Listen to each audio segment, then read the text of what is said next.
Hello, everyone, and welcome. My name is Devana Robity, and I'm an independent artist and a member of the Surface Design Association Committee, Events Committee, and I'm the director of the Tyler Art Gallery at SUNY Oswego.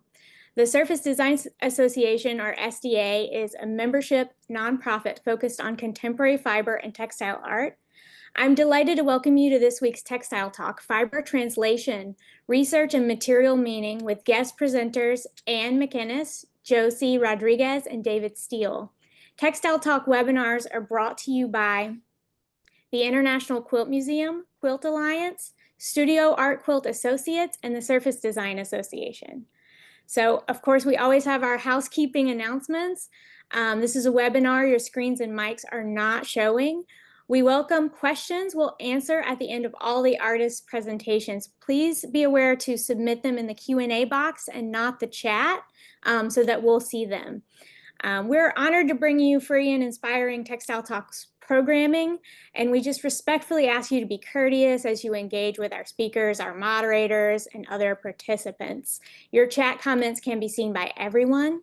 And as I said earlier, please be sure to use the Q&A box for any questions.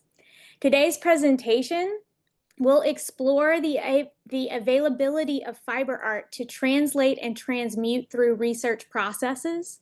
Both presentations highlight the connection between the human hand and technology while highlighting the expansive ways fiber is utilized in academic research. Textile designer and academic Anne McInnis creates work highlighting the power of intergenerational collaboration with the fashion industry. Bridging the gap between new technologies and her professional experience, her work strives to dismantle the assumptions around materials, as well as the societal impressions of age, appearance, and abilities. Josie Rodriguez and David Steele joined forces to create a physical manifestation of music and translate sound to woven objects. Their research allows audiences not only to listen to music, but to physically see and touch it and create new layers of meaning. We're going to get started today with Josie and David, if you guys don't mind turning on your cameras. Josie Rodriguez is a fiber artist focusing on historical weaving and collaboration. Her current work involves the translation of weaving drafts into musical notation to create physical manifestations of music. She graduated from the University of North Texas at Deaton in 2017 with an MFA in studio art, and she's currently an adjunct professor of fine arts at Northwestern State University in Louisiana. David Steele is a member of the music faculty at Northwestern State University. He studied at Northwestern State University, the University of Mexico, and the University of North Texas. David has performed with several professional groups and has also performed as a musician and visual artist with the Alley Theater in Houston, Texas. He has recorded several solo and chamber works, and his playing and design concept are featured in the multimedia stage production of Lighten Up. So David and Josie, I can't wait to hear more about what you guys are working on. Excellent. Good afternoon, everyone. Let me just share my screen. Excellent. Are we good to go? Awesome. Excellent. All right. Welcome, everyone. Thank you for that lovely introduction. I am Josie. This is David. This is our project, A New Understanding of Graphic Notation, Finding Equivalencies in Physicality and Sound.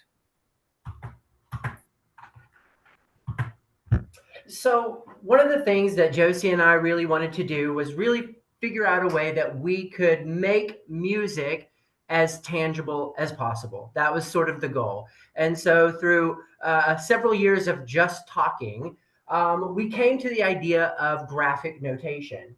And so graphic notation has served as a way of collaboration between fiber artists and musicians since the beginning of the 20th century, and it's developed all the way through to the 21st century. The idea here is that visual artists would create works and musicians would then be tasked to translate what they see. So our combined research as musician and fiber artist has offered an opportunity to sort of expand and connect the application of graphic scores through the ideals of structuralism. So together we've created a unique and aesthetic medium that is often bridging the gap between the disciplines of music and the discipline of fiber arts. So I thought it might be important to show everybody where we started with this whole thing. And so this is an example of what graphic notation would look like at the beginning of the 20th century. So we see here there are three examples. So essentially, I'm going to look at this one right here in the mid 20th century. And so as a musician, I would be handed this and then be asked to translate it. And there are several different ways that I could do this. But I think for me as a musician, the most obvious way is that I see two different colors here being used. So that may represent two different instruments being played. And then as a musician, the biggest thing that I noticed is the actual contours of the lines. So as the line goes up, maybe my pitches and my sounds go up. And as the line goes down, maybe my pitches and my sounds go down. And we move that idea into the late 20th century, and I have things that begin to look like this. And so I could maybe translate this a couple of different ways. Maybe this is one piece for one instrument with four different movements. Or maybe this is one piece with four different instruments playing one particular movement through time. And then as we move to the 21st century, we see a little bit more alike into music. But we're still seeing these curvilinear lines. This is in no way how music would be notated, but it does give us a little bit of an aesthetic meaning to what we're looking at. Okay, so David was taught the appropriate way to notate music and in how to interpret it. I was taught the appropriate way of how to read a weaving draft and also how to manipulate it and make it my own. These two systems do not innately translate or even talk to one another. So luckily, as we were banging our heads against the wall on our third cup of coffee, David introduced the idea of structuralism to me. So structuralism is actually a philosophical term. It's from the beginning of the 20th century. But the idea is that there is an innate connection and a correct way to do things. So if you look at the top of the slide, it says a sign. A sign has two parts to it, the concept on one side of the coin and the word on the other side of the coin. So we in English would look at a tree, a physical tree, and go, oh, that is a tree. That is the word that must mean this physical object. It makes sense.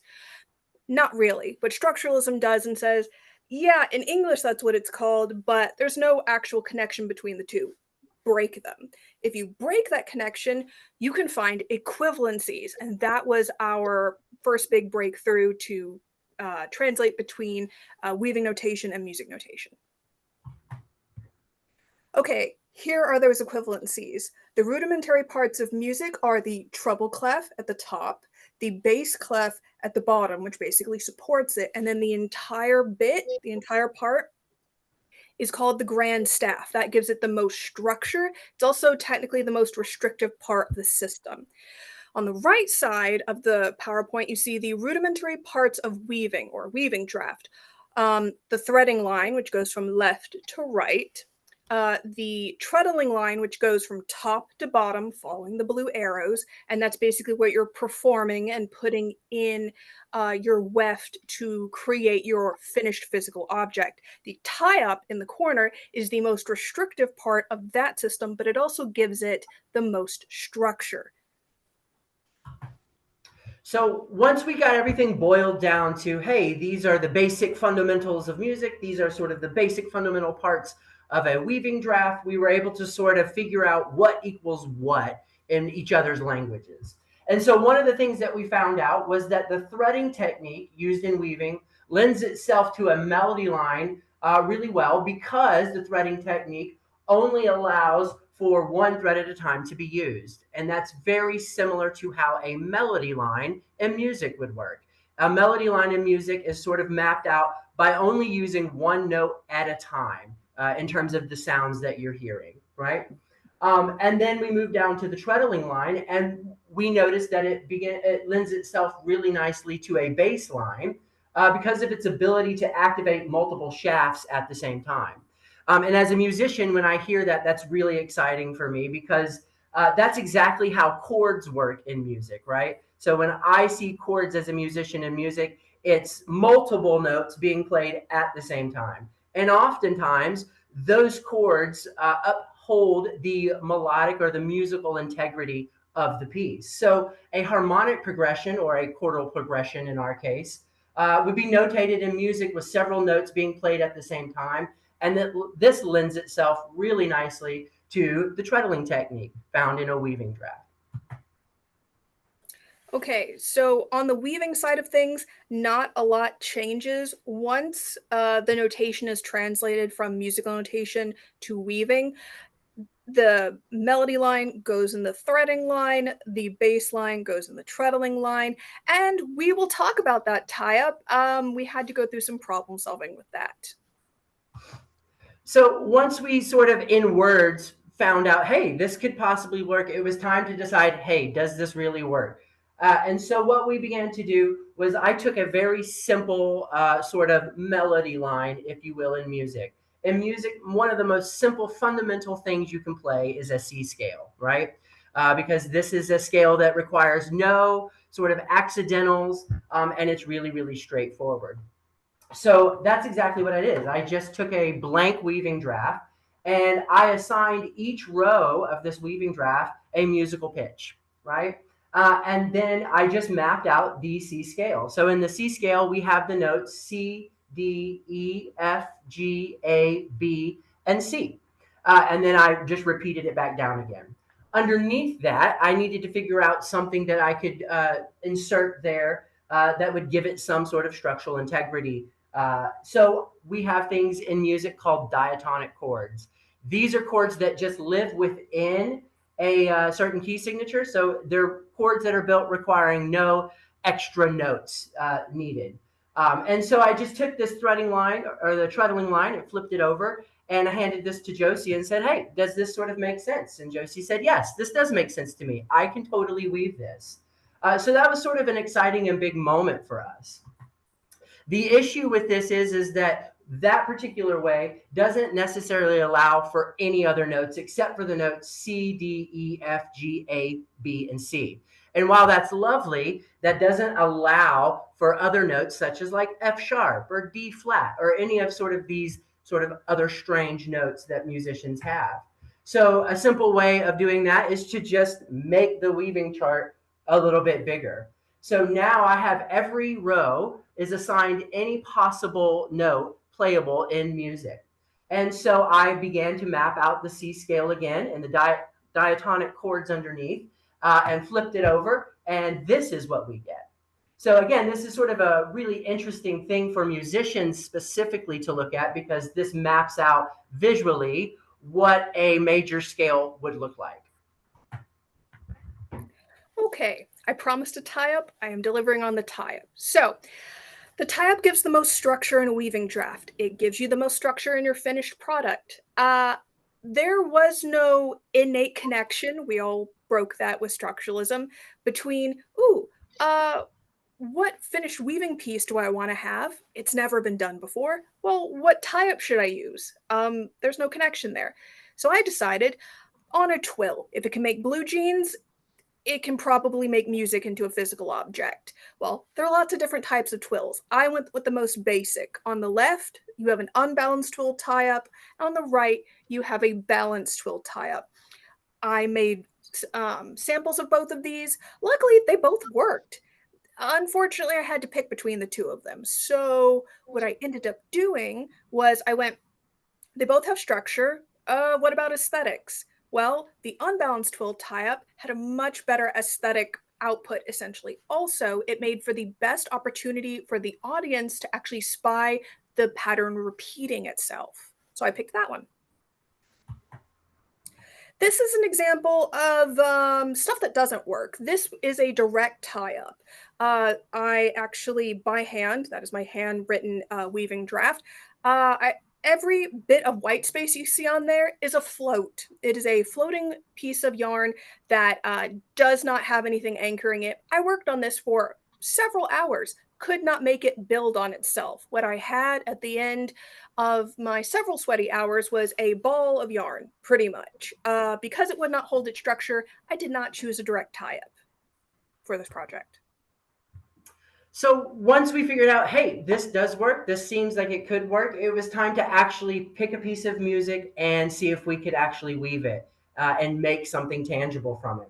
So we just picked a very simple, straightforward melody. That was really important for us. Something that we both knew, that we were both familiar with.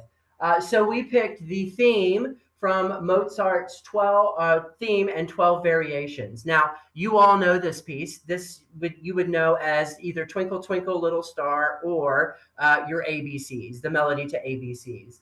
So that's what I have here. I have my treble clef. I have my bass clef. And then I just took the information that was in the treble clef and put it in the threading line or the melodic line. So as you see here, I have the notes C, C, G, G, A, A, G, G. And then I just put that in here according to the pitch assignments. C, C, G, G, A, A, G, G. And then I did the exact same thing here with the bass line. So this is what it looks like with only sort of 8 pitch rows assignments.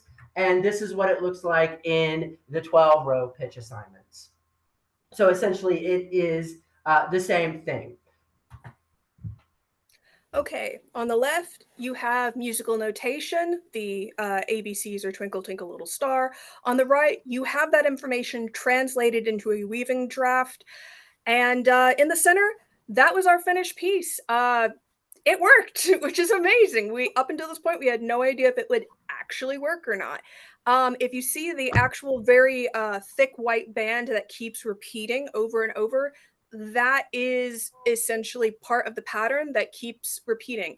That is a short melody line. I had about an inch or so worth of weaving from doing no repeats. So that's why we needed a sample of a significant size, about 12 to 18 inches. So where do we go from here? We go with more complex weaves. We had to really push to get more complex and go from 8 shafts that did not have any accidentals, no flats, no sharps, no weird notes. But if we want to go even further, we're probably going to need jacquard looms and on a larger scale, because that melody line, that's as long as your loom is wide. And I am using right over here my 8-shaft loom at home by hand, which is nice. But if we want to go, let's say a symphony, that's our big goal. We're going to need something bigger. So we are currently identifying possible mills that may be interested in working with artists to make small batches. And also we are making our system accommodate more variables such as color with rhythm. I believe this is the end of our talk. Thank you so much for your time. I was so nervous I forgot to mention at the beginning. David and I are so happy and grateful to be here. Thank you so much for this opportunity. Bye. Thank you. Thank you guys. Wow, I have so many questions. That is really cool. Okay, I'll save them to the end though. Our next presenter is Anne McInnis. Anne is a visual artist, designer, social scientist. She trained as a painter, but dropped out of art school at the University of Georgia in Athens in 1981 and moved to Manhattan. Her art practice was sidetracked by a career in the New York fashion and textile industry. From 81 to 2015, she designed textiles and was design director for multiple domestic and international textile mills, as well as global brands. She completed her BA in Fine and Studio Arts from the Empire State University in New York in 2017, and in 2023, she received her PhD in Textile Sciences at the University of Georgia, where she was a Dodd Interdisciplinary Graduate Fellow at the Lamar Dodd School of Art. The fellowship culminated in a solo exhibition and served as a visual complement to her PhD dissertation. Anne, thank you so much for joining us. Hi, thank you. Thank you so much for having me. Yeah, and that was, whoops, I think I just clicked out of the screen. Hold on a second. There we go. Okay. Sorry, I'm just adjusting here. Yeah, thank you so much. That was fascinating, Josie and David. I want to know more about your process. But thanks so much to the SDA for the opportunity to present my research and my art to this audience. As was just mentioned, my presentation explores my 2023 exhibition called Full Circle Reset, which was created as a complement to my dissertation. And it was on view at the Lamar Dodd School of Art at the University of Georgia in March of 2023. So the work itself portrays, the room kind of portrays a shared lived experience among creative professionals in the youth-focused New York fashion industry, which were my research participants, and the industry as a whole over a period of 4 decades from the 80s to the early 2020s. So I drew from material culture and qualitative inquiry, and I used the information to holistically tell stories of foundation, change, communication, and the renaissance of experience across multiple generations. And one of the things that I was kind of surprised with my research is that I discovered, since my research was about age and appearance and perception, I discovered that the assumptions about like the fibers I was using, like wool, silk, and other fibers, people assume things about these fibers that aren't necessarily true, sort of the way society thinks about age, appearance, and abilities. Next slide, please. So a little context around me. I just wanted to give you some context about where I came from. I grew up in Atlanta, and textiles are in my blood. My father started a business in 1942 as a supplier to upholsterers and interior designers and decorators. That's my mom and dad there. She was his secretary. They fell in love and eloped and had 5 kids. And I've often tried to run away from textiles, but it seems like they've always pulled me back. I was the artist in the family, and that painting of dogwood fabrics is my father commissioned me to paint that, and I ended up at the art school at the University of Georgia.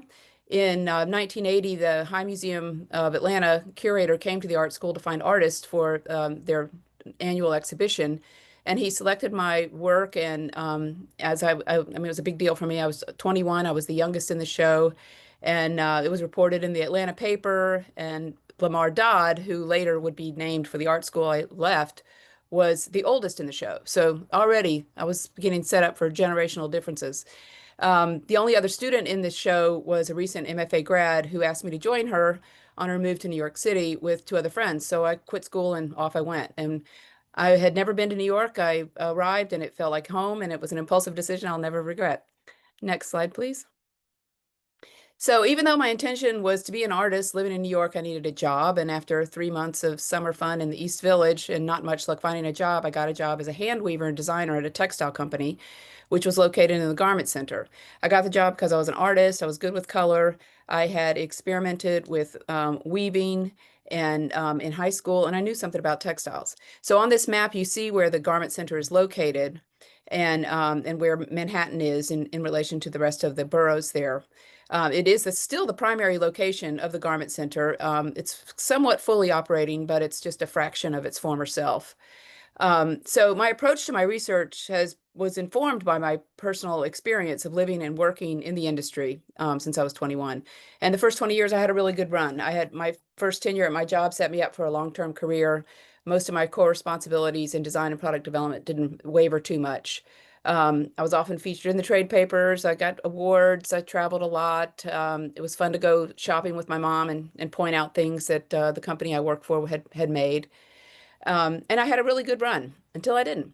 So next slide, please. And to give this more context to the story, I want to explain how the supply chain operated in the late 20th century.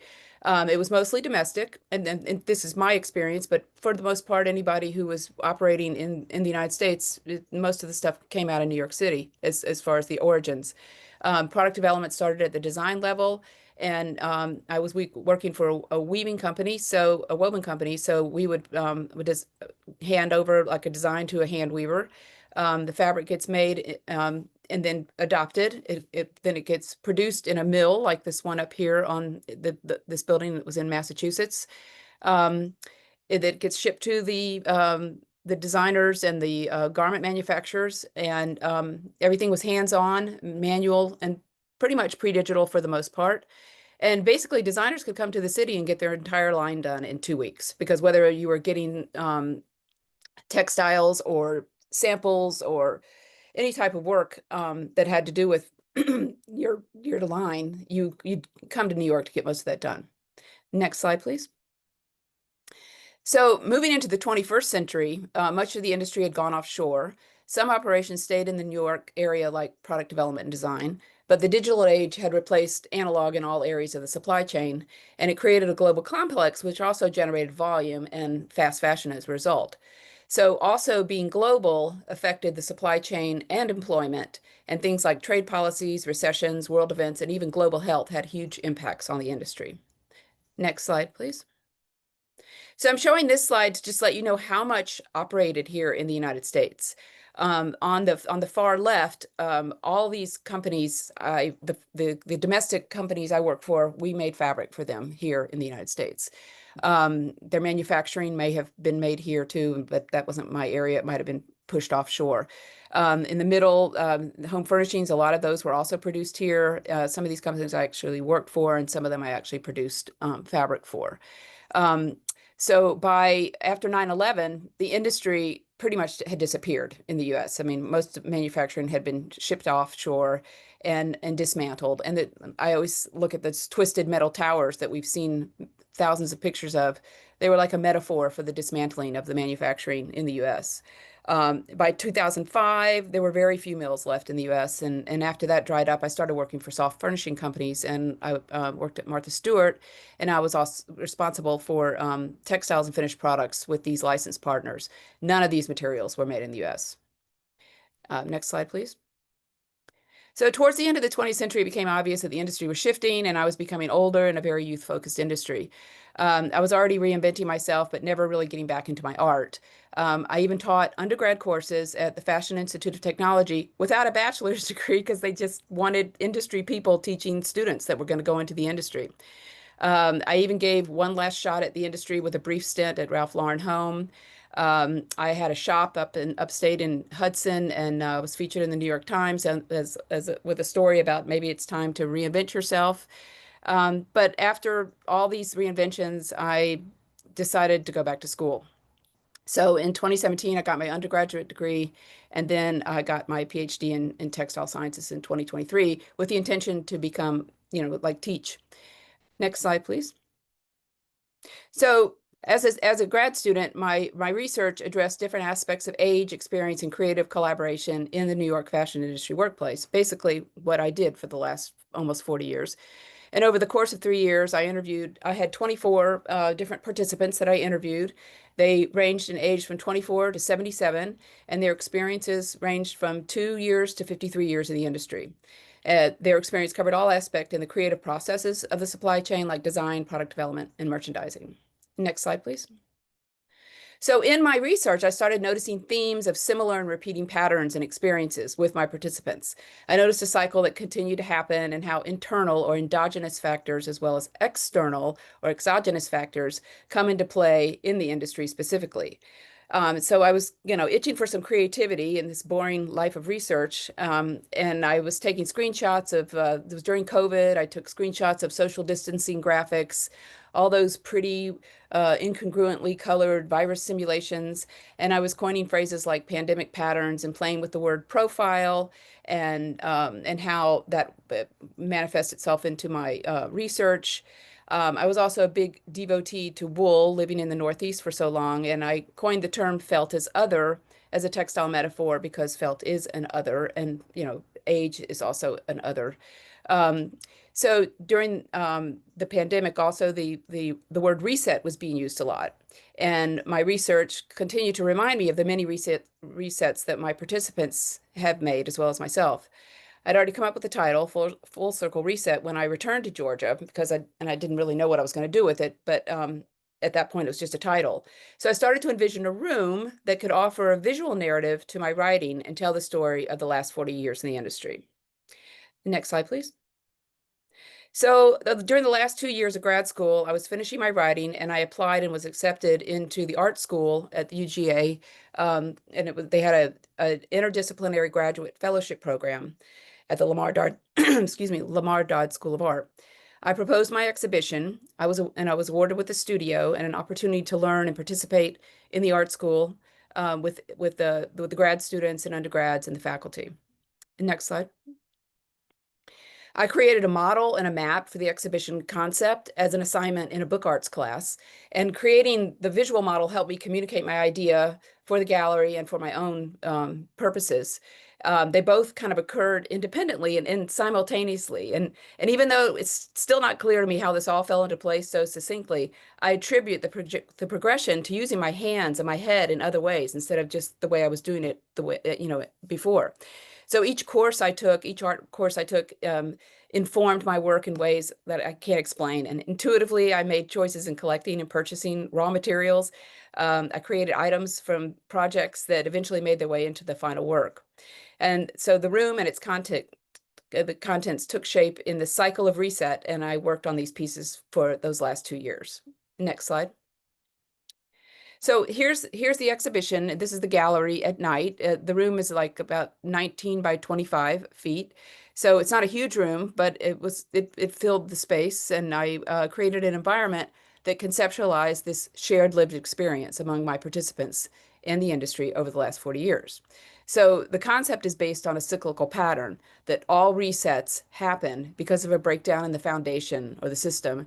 They lead to insoluble matters and conditions, and then you try to do things another way, and then you reset, and the cycle returns and becomes again. All the resets lead to another way, and all resets result from operating instructions in need of change. And I'm going to walk you through each piece, but as a whole, it starts with the piece that I call Becoming, which is a large bundle of raw fleece that's suspended from the ceiling, and it's flanked by these 4 silhouettes hanging, which depict archetypes from the adult life course.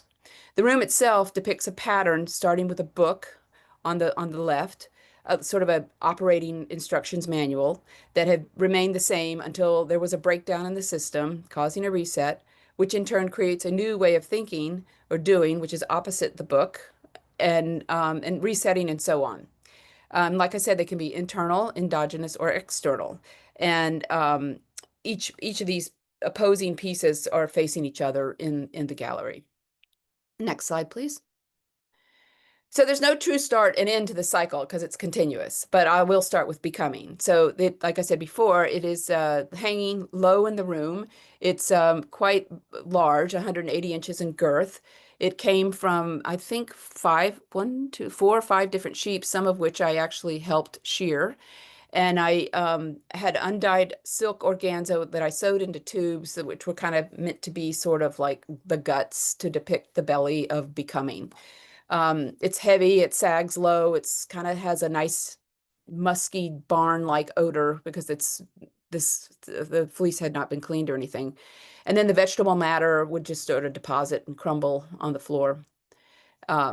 Next slide, please. So these are the 4 archetypes that are hanging from the ceiling, and they surround the fleece.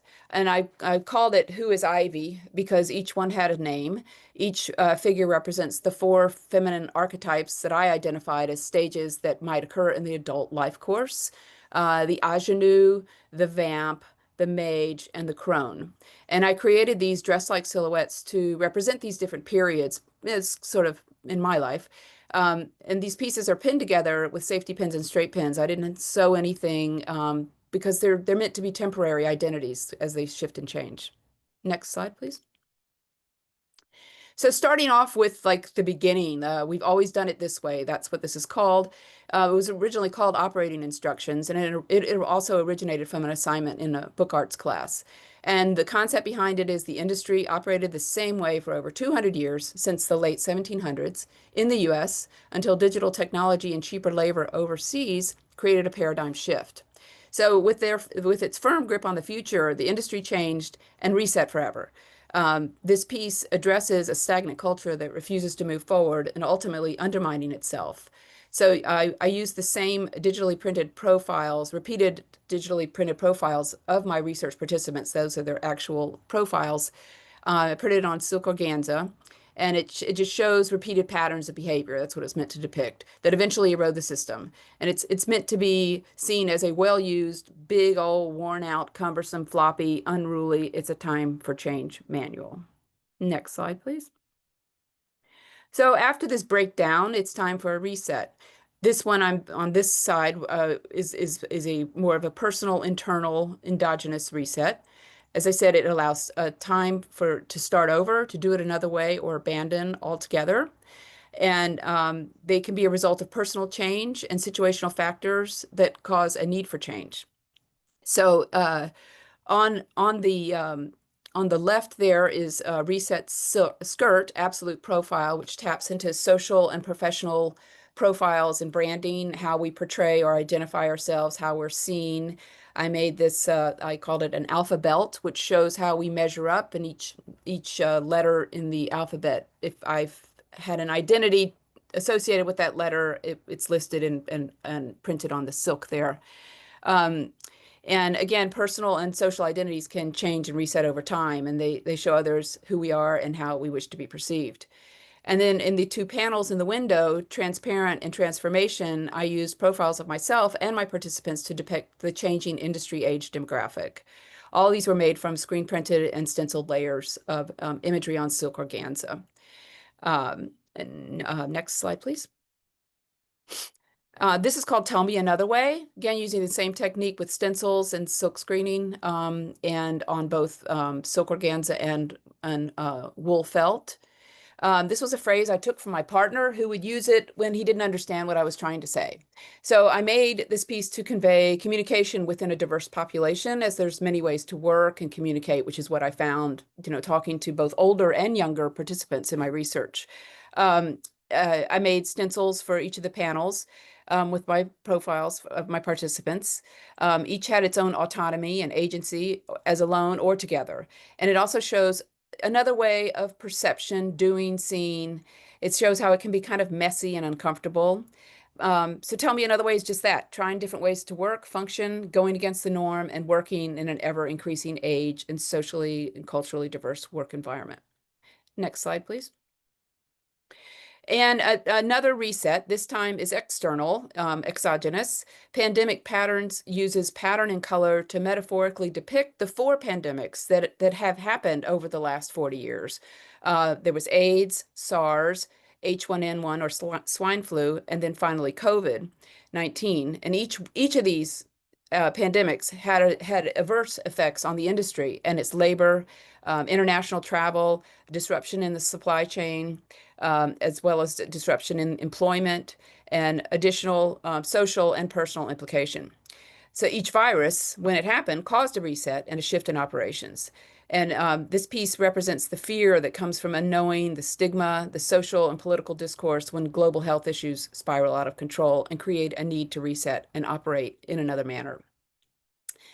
Each panel used the same screens multiple times, and I specifically chose certain colors for each of the pandemics. And the colors were actually, again, inspired by those crazy little, happy little virus simulations that we kept seeing on screens. Next slide. So the cycle repeats again. The works that I created served as an artistic exploration and reflection, examining the concepts of age and creativity and their intersection with personal and social identities of myself as an artist, an academic, graduate student, instructor, teaching assistant, and industry expert in no particular order. Next slide, please. So I'd like to repeat again how my discovery of employing these diverse fibers, I really learned so much about their specific attributes and how different assumptions about fibers can be very similar. So as I ended this experience becoming a PhD, I also became an artist as well. And for me personally, textiles became an integral part of my life again. And this time they really saved me as they brought me back to my artist self, and ironically, to the same location and school that I'd left over 40 years ago. So I originally left as the youngest in the room, and this time I returned as the oldest. And thank you. That was wonderful. Okay, David and Josie, can you join us for our Q&A portion? I want to start with Anne while your presentation's fresh on my mind. Can you tell me a little bit more about the participants that you were interviewing? Did you have a specific set of questions or goal in your interaction with them, and how did that impact the work? Sure. Yeah. Yes, I did 3 separate research studies that covered the different areas, and I identified people that had creative, mostly, first it was older professionals, and I identified a number of them. I think there was 20 total, mostly women over 50 that had creative front-facing positions in the industry. As you know, because it's a very visual, youth-focused industry, and as you get older, you become less relevant, is seen in other people's eyes. So my script for each of the interviews covered certain questions specific to the research itself. And so yeah, I had a whole protocol of questions for each of the interviews. Sandra Schott wanted to know if they were all from New York, Yes. the participants. Okay. Yes. One question I had is, to me, see, it's obvious now that, the research and the end result of the artwork are intrinsically linked. But when you began this project, did you envision it becoming artwork? Did you envision the research manifesting it that way, or were you sort of following the process? Kind of in between. I mean, like as a grad student, all my research was focused on, reading and writing and interviewing. And then I was getting itchy to be creative, and I found out that they had this program at the art school that I applied for. So, I mean, as a creative person, I'm always being creative. It's like, but making art is very different than design. And but it really did kind of fall in. It just was crazy how it just, one happy accident after another, everything's just sort of fell into place. Once I had it in my head that I wanted to create this room, then really everything was kind of simultaneous. Like I applied, I got in, I proposed the show, it got accepted, and I'd already started working with the profile images just for fun. I was experimenting with felt because I liked it as an other.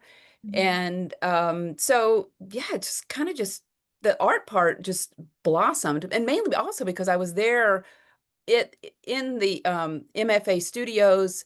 I was, with artists a lot of the time. I was in classes where I was hearing from artists. I was inspired, It's like I tapped into a part of me that I thought had long disappeared, but it was still there. Yeah. When you talk about reset,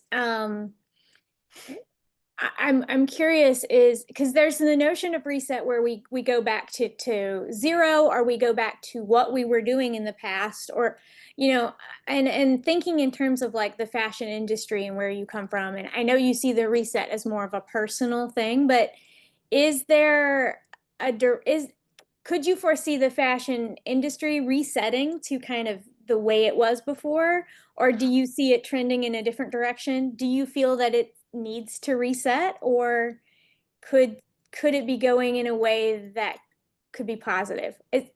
That question was complicated, but I hope you get my meaning. I hope I can understand. I mean, as far as reset in the industry, I don't think it's ever going back. It's not, I mean, it's just not. And as far as but the way the industry did reset, it did move forward. It started using digital technology, which changed everything. But in my research, what the big message was, because often when companies restructure and they move offshore, they throw the baby out with the bathwater, and they get rid of, seasoned employees that have industry knowledge and experience to help with, the younger generation. So one of the things that I found from both older and younger participants is that we need each other, So as far as resetting in the industry, the workforce has become very diverse in age and experience and culture. And the reset that has to occur is just embracing the differences and embracing, everyone's strengths to bring to the table. Did that answer that question? Yes, exactly. It seems like it's a bit of a mix, but yes. Yeah. I wanted to talk to Josie and David now. Are there any So it looks like you guys were mostly working with classical music. Is that because that's what you're comfortable with, or is it because it fit the structure needed? Are you looking to expand this process to include any other types of music? David? Yeah, so it doesn't really matter the type of music. I think we just sort of chose classical music because, at least with both of our backgrounds, that's what we were most familiar with. So it could be done. Yeah, we could totally do pop music. We could do reggae. We could do country. We could do, we could do just about anything that we would want to do with this particular system. And I think that's what makes it so versatile.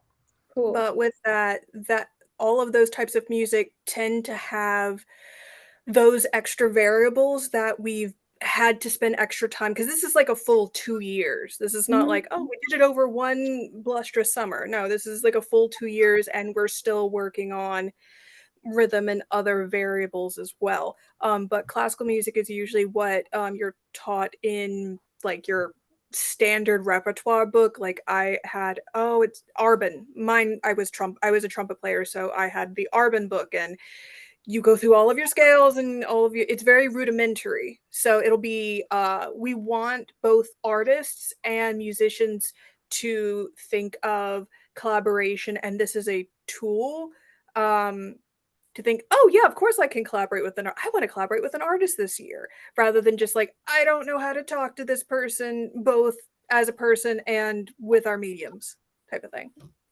And actually, going off that, what began this collaboration? How did you guys decide to do this work? Well, David became my friend because I am an incredible introvert, and then we started hanging out. And then David would, for a couple of years, he would always say, like every 6 months, he'd be like, "There's a connection here. There's something between weaving and music that there's got to be, right?" And then we actually had coffee, sat down, and he David is, and you can go on about this, David, but we both have such eclectic interests, and we don't just stay in our lane, Yeah. sort of a thing. Without David's introduction to me of structuralism, without his introduction which I barely remember it being introduced way back in undergrad. I'm like, I think I saw something about that, but he was like, here's an article, here are people, let's talk about this, let's use this type of thing. What about the relationship? So one thing I wrote down on my notes is synesthesia, because so far your research has been kind of mathematical with getting the structure of the weaving in and finding ways. But when does color become a variable? David, weren't we looking at color for rhythm or tone length? Rhythm, yeah. So yes, essentially that's sort of where we're at. We're figuring out sort of how we can incorporate color in sort of that logical way. So it's So not just like we're picking pink because we like pink or something like that, right? we're kind of a mixed bag. I have synesthesia like in spades, and David is not a synesthete, but he's a creative person with, again, all of these really good. He's the one who made the connection first, and I'm just sitting here going, yeah, I think so. And then we both kind of dove on in about it. Yeah. Does that answer the question? Yeah, yeah. Okay.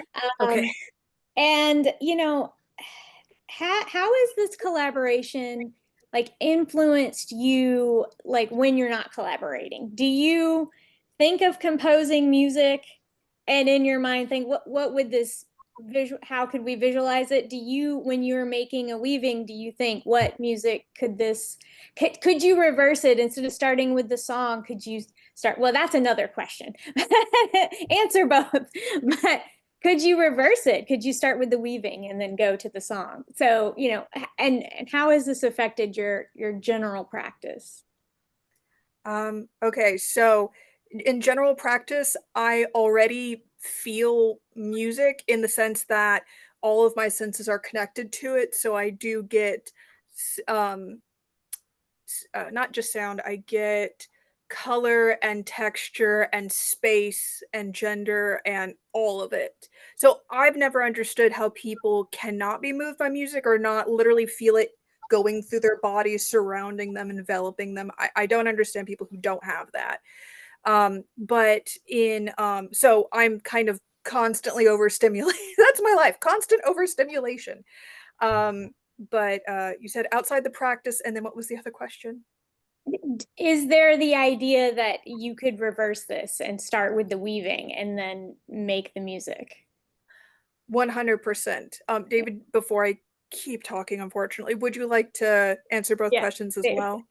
Sure. Yeah. So we have been successful going the other direction, right?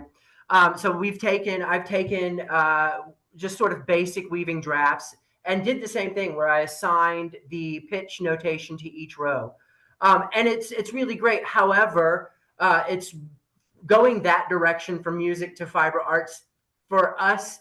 It feels way too broad because going from fiber arts to music, all the parameters are sort of set up already through the musical structure, right? So it's easy to sort of follow the path to the end result.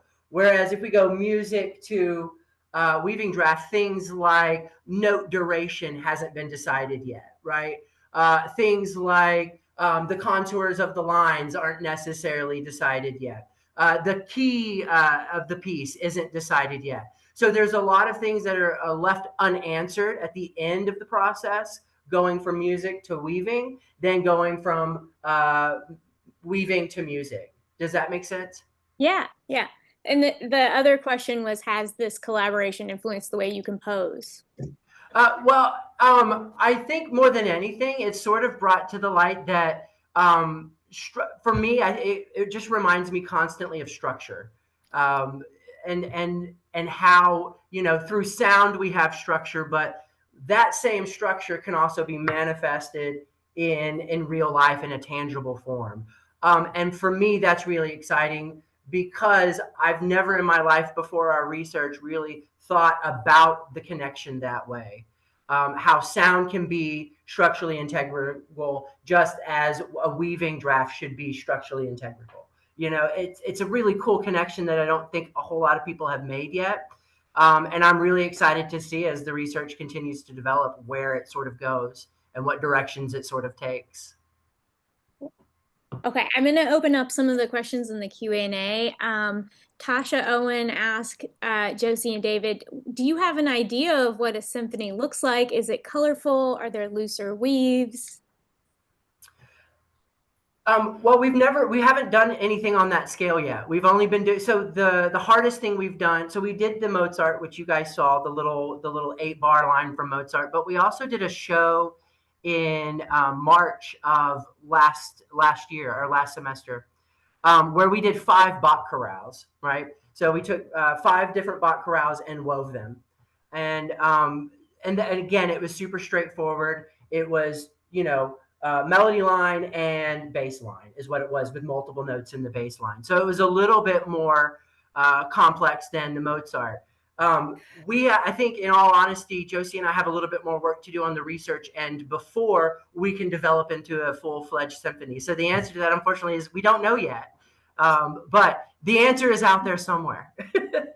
I will say one thing, all of those floats, all of that lack of structure, when we were making one thread equal, let's say 1/8 note or 1/16 note, the longer you extend the note, the bigger the float will be. And that is the bane of my existence. So if anyone is a weaver, short notes. That's my only thing to say.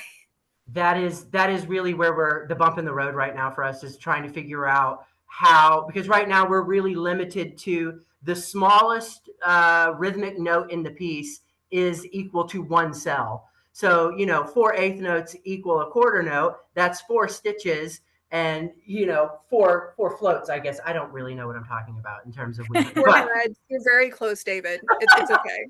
I will say that's the other thing I've learned. I've learned a whole lot more about fiber arts language, and that's been really, really fun and cool for me. Okay.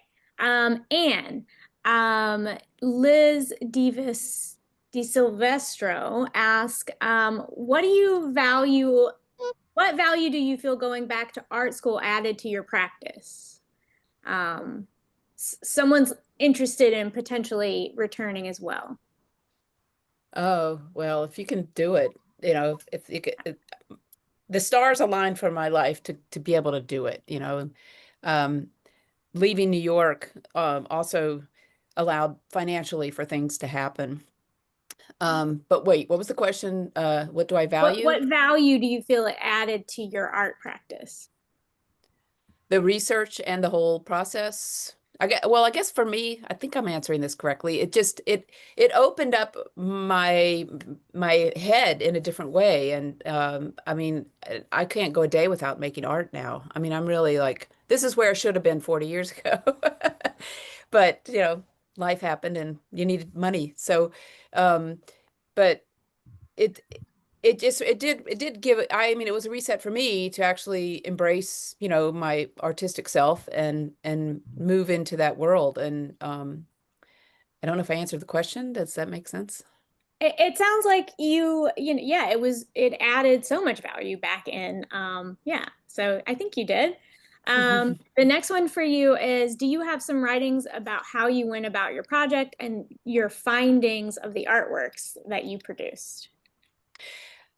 Well, I wrote my dissertation, which covered the three research projects that I did. I started and it was done in like three chapters for the dissertation, but I did start some writing on this process of full circle reset. Um, I I realize like I'm much more happy making art than I am writing. Writing is very hard for me. It just doesn't flow out of me like I'm so jealous of good writers. So I did and used a lot of that for, you know, just this presentation as far as how I'm going to talk about things. But I do have a paper that I would eventually like to get published. And so I do have a lot, but I just haven't formulated it into a readable format. Well, thank you all so much. I really appreciate, you know, you sharing your work with us.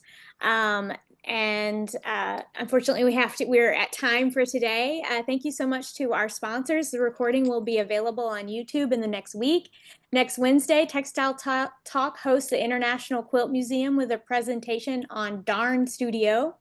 For more information about SDA and its upcoming events, membership perks, please visit us on our website, surfacedesign.org, and our Instagram account, surface_design.